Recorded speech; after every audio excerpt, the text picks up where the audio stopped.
الشاعر جمال عبد الوهاب.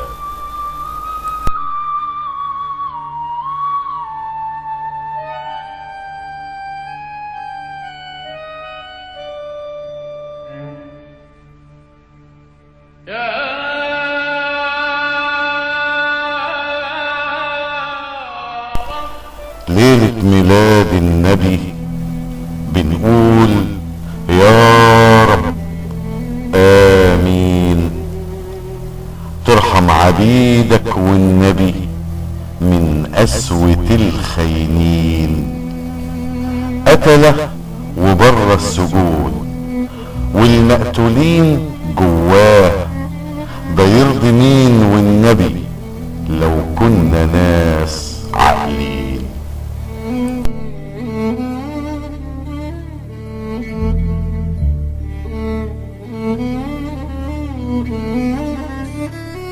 يا رب يا رب ليه كلنا منكونش ايد واحدة عالظالم المفتري اللي معاز وحدة، هنضيع وروحنا بتتسرق واحدة ورا واحدة، بحق جاه النبي رجعنا مصريين.